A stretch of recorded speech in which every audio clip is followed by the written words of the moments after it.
premières minutes déjà dépassées, 0 but par 37 de formation. La FSHS et les ATG n'ont pas réussi à se départager pour le compte de la première partie. Ils sont donc au rendez-vous pour le compte des 45 dernières minutes. Nous allons suivre de bout en bout qui de Moubin Sapa ou encore mieux de Nassiro Derman de la FSHS remporteront la coupe cet après-midi. En tout cas, il est dit qu'après la grande finale, bien sûr, il y aura cette fête au niveau de la place Bella Bello de l'Université de Lomé. Encore 45 minutes, restez câblés, restez scotchés. C'est dans quelques instants, bien sûr.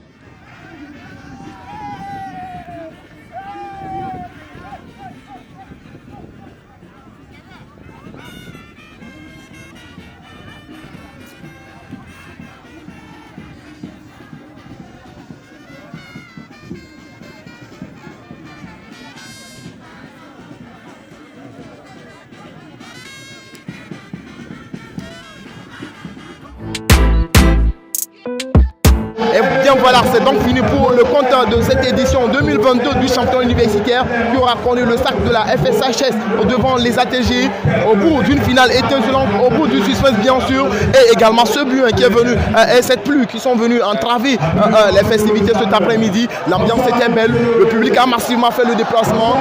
Roméo, comme vous pouvez le constater avec moi derrière, nous sommes peut-être à l'instant du décerrement des prix. Tout à l'heure, bien sûr, la formation de la FSHS va repartir avec la coupe mise en jeu.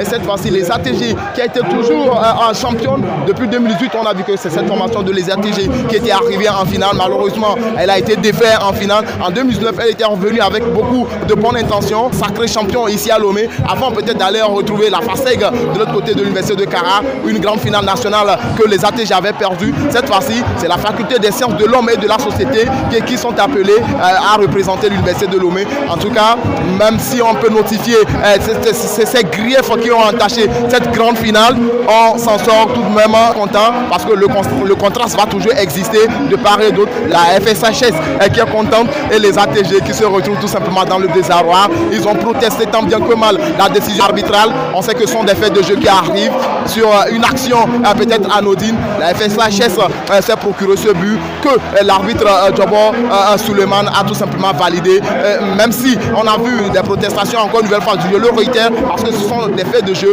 qui ont beaucoup impacté cette grande finale. En tout cas, l'ambiance est belle. Aujourd'hui, ou encore mieux, cet après-midi, nous sommes tout simplement à la place Bella Bello pour assister à la grande remise des trophées. Merci beaucoup. Nous allons nous retrouver tout à l'heure au studio pour le débrief final. Merci.